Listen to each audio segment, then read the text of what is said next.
On Location is brought to you by Clockworks. Clockworks, it's your ride, you decide.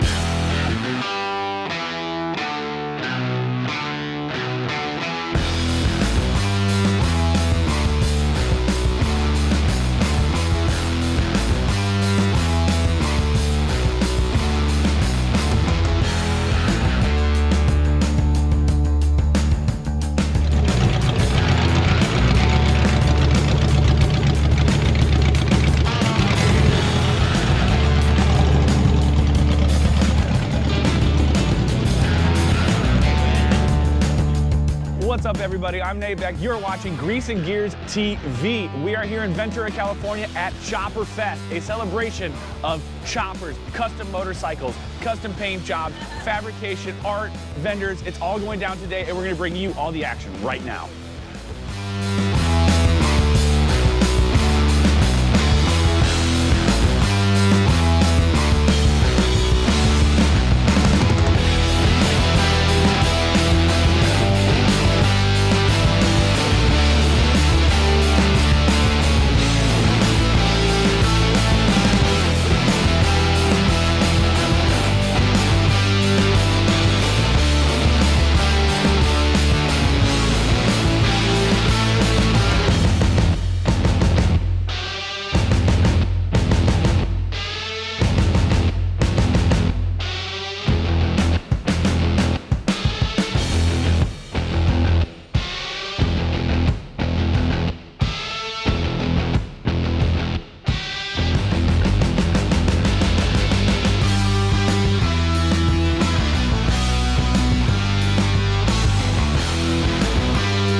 So we're here at Chopperfest, Grease and Gears TV, with one of the most interesting bikes I've seen here today.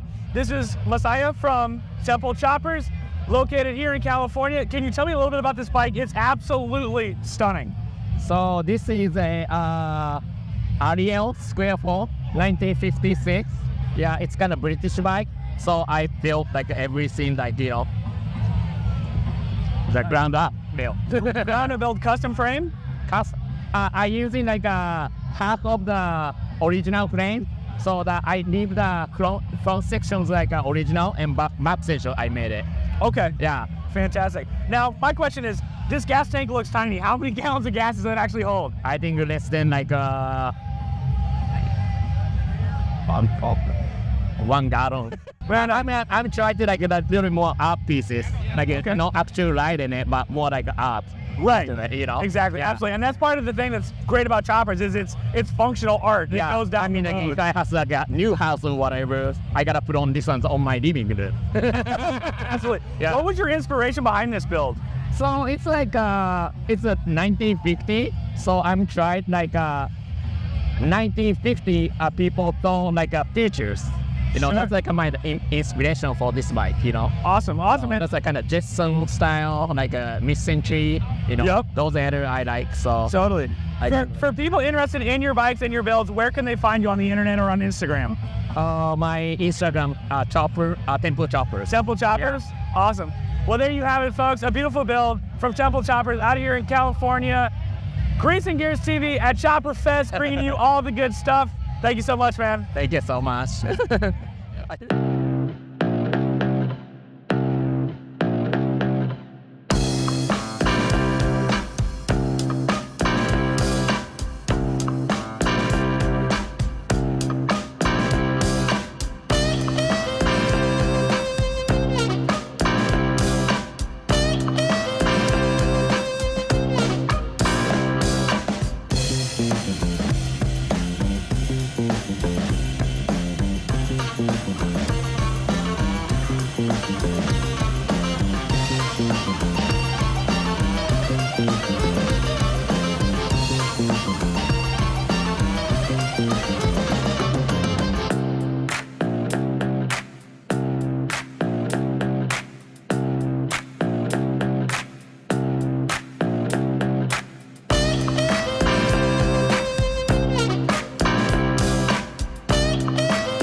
So here at Grease and Gears TV, obviously, as you guys know, you've been fans of Cycle Source for so many years that we are a grassroots by bikers, for bikers. Another company that's a legendary company in the motorcycle industry is Barnett. They're a third generation, locally owned. They're still running the show. So let's stop in their booth and see what's going on with them. So we're here still, Grease and Gears TV at Chopperfest, Ventura, California, and we are here with Barnett Clutches and Cables, one of the industry's leading manufacturers of clutches and cables. You guys know the quality here at Barnett, but we're here to talk about Barnett with the crew from Barnett. How's it going today? Good, how you doing? Good, good, good. So tell me, what's new at Barnett? What's going on? You guys have been in the industry for how many years? This is our 76th year in business. 76 years in business. You guys know what's up. Yep, still family owned, family operated, family run. Love that, love that. Anywhere. Fantastic. So run me down, like, what's new, what's going on for this year? The newest thing this year is a new little lockup pressure plate we got for the M8 slipper clutches. Fits all the touring models, won't fit under the soft tails because there's no room, but works great. Still uses the stock slipper, still the slip and assist clutch from Harley. So it works good, works in the stock basket, or we've got our own billet aluminum stronger basket. If someone's like looking for your stuff, where can they find you guys online? Just barnettclutches.com. I mean, we're all over the website. You can call us, you can order direct from us, buy off our website, or talk to our sales team. Got tech questions, we can answer questions. If they need to know what clutch I need for this model or that model, or you need some special cables made, I mean, we can make any cables you need, stock lengths, shorter, longer, whatever you need. We got custom length cables? Yep. So we've got custom made clutch cables, we've got clutch components, all that kind of stuff. Barnett, it's the way to go.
One of the best looking bikes I've seen here today at Chopperfest is this 69 shovel built by Zach with a single down tube frame. You don't really see a lot of single down tube frames. So Zach, why did you go with that frame?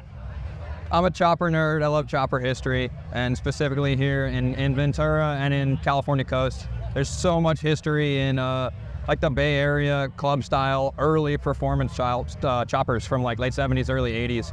So single down tube frames are just, it's lighter, it's nimble, it's strong, it's a big fat chromoly tube, and then everything going with that is just the Frisco style choppers. So Frisco sports your tank and high Frisco pegs, raised transmission, just everything that's tough, fast, light, mean, and just fun to ride. That's what I'm into. High and tight with fast bikes. So the raised transmission, why did you do a raised transmission and how did you get that done? Guys back in the day would take knuckle or pan frames and actually put in extensions to raise it, but this is a custom built frame. The transmission sits an inch or an inch and a quarter higher. It gives you more ground clearance and then puts the motor directly in line with the transmission. So there's no power loss in that primary. It's old racer stuff. Nice. And then, you know, it sits high, looks cool. Gives you ground clearance, that's the big one. Nice. Now, one of the things that, you know, when people are building bikes, they're either fabricators, assemblers, and then of course there's painters. And something I know about you is you do everything. You do the whole thing. So you also painted this bike. I did. I do a little, I can do a little engine work. I can do a little fabrication. I can do a little bit of paint. I'm not particularly a master at anything, but yeah, I like to work on everything. So a little machining, a little fabrication, a little paint. Yeah, but I'm super proud of the paint. Paint's really what I like to do. I'm passionate about it. Nice. High, tight, fast as hell. If you're digging this bike, Zach, where can people find you on Instagram? Instagram, Hell on Wheels. Yeah. Hell yeah, brother. So, awesome. Thank you very much. Yeah, dude. Good looking bike. Thank you.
So one bike that I love here at Chopperfest, it's been winning awards all year long. This bike won Virginia City Roundup, Best Chopper. This bike won Ventura Nationals, Best Chopper. This bike was just at Paradise Roadshow and won the Harley-Davidson Design Award from Brad Richards. This bike was built here by Mike at All Those True Specials Bike. How you doing today, buddy? Not bad, man. Good to see you. Good to see you too. Absolutely. So let's go down some of like the really small, weird intricacies of this, because to the naked eye, it's a chopper. But the thing that makes this special is the small stuff, like the carburetor. Can you tell us a little bit about the carburetor?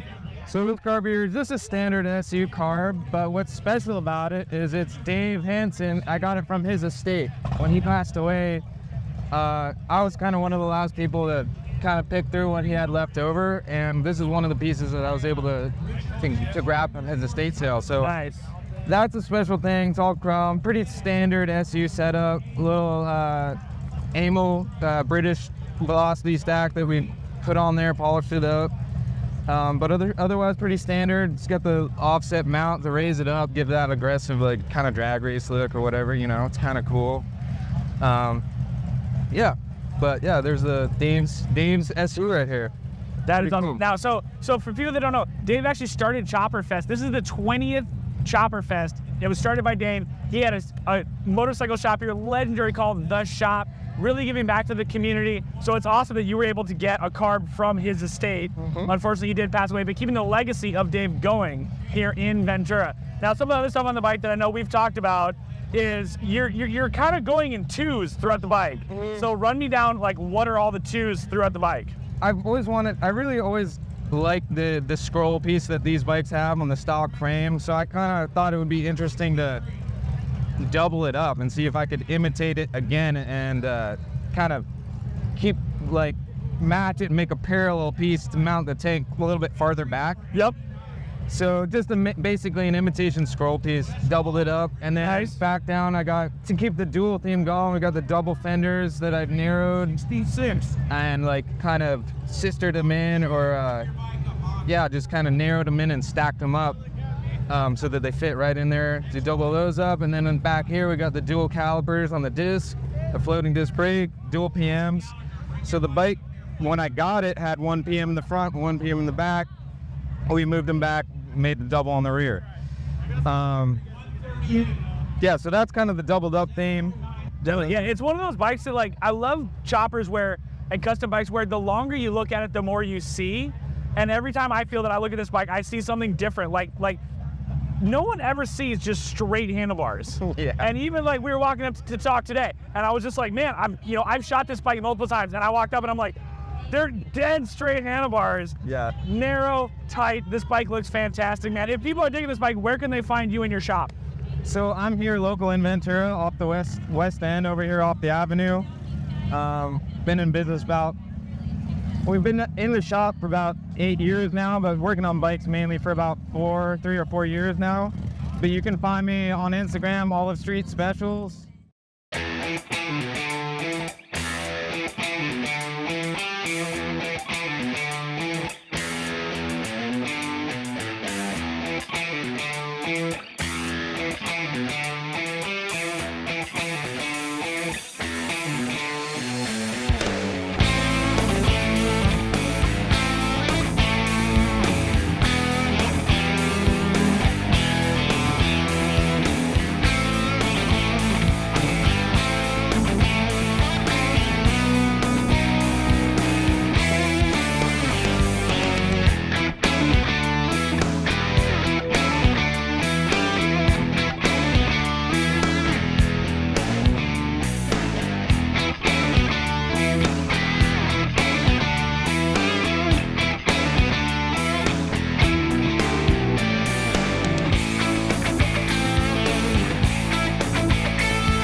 One of the bikes here at Chopperfest, now it is called Chopperfest, but there is a vast variety of bikes here at Chopperfest, and one that's really turned my eyes is this bike right here. It's beautiful, but how did you do it? So most of the time when you see a bike like this, it's an original, but what you've done is taken the inspiration from the old original bikes from Harley and made it modern and reliable going down the road. Because nobody wants a bike that wants to leak or doesn't want to start or doesn't want to run properly. So I took a 2016 Harley-Davidson Softail Deluxe and I turned it into a 1955 FL Harley. So most of my inspiration has come from that. I have pretty much all the parts from a 55 Harley on this bike. I even threw an oil cooler on there because I took it to Sturgis and didn't want it to overheat. Nice. So I have ridden this bike all over the United States. It's got over 15,000 miles on it. I've only been riding a few years, so there's many more miles to go. One thing I love about this bike though is like the small details. And I always say one of my favorite kind of bikes is something that you look at and you can look at it for 10 minutes and then find even more cool little things about it, right? Yeah. So we have the old school tank badges. Yeah. We have the front fender, the trim, all of that. But what I think is rad is you are the blonde biker. I am the blonde biker. And you did it in the same spot Yeah. Like really getting down. How long did this take you to build? Probably about a year and a half. Okay. Yeah. Fantastic. A long time has gone into it. I'm just slowly adding stuff here and there, things I wanted to, but I'm very detail oriented. So Clearly, for it me, looks great. yes, every little thing is very important that I put on this bike. So I want you to look in the motor and you're just like, oh my God, she added, you know, Harley emblems here. I have braided cables as my spark plug wires and all the little things that no one would really notice just looking at it at a first glance, but then when you look in it more and more, you see each little mundane detail that I poured into this bike. So I've just put my whole heart and soul into building this thing, and it's absolutely beautiful. And it's one of those things you don't really see. It's kind of rare to see a new bike that's been done so well and so to the T to give honor and really fit in like an older bike, but having that modern reliability so you can do those long rides, you can get going. If people are digging this build, where can they find you on the internet, Instagram, that kind of stuff? Instagram, YouTube, Facebook, I am known as the Blonde Biker. Fantastic, awesome. Well, thank you so much for bringing this beauty here to the 20th anniversary of Chopperfest. Very happy to be here. Awesome, thank you so much. Thank you, nice meeting you. You as well.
So there you have it, folks. David Mann Chopperfest in its 20th year, a celebration of all things motorcycles, custom fabrication, custom paint, all of the goods here in the Ventura Fairgrounds. If you guys haven't been to Chopperfest, it is absolutely a legacy show that you have to make it to. And remember, for motorcycle content that you want your way, tune into Grease and Gears TV. And until next time, I'm Nate Beck.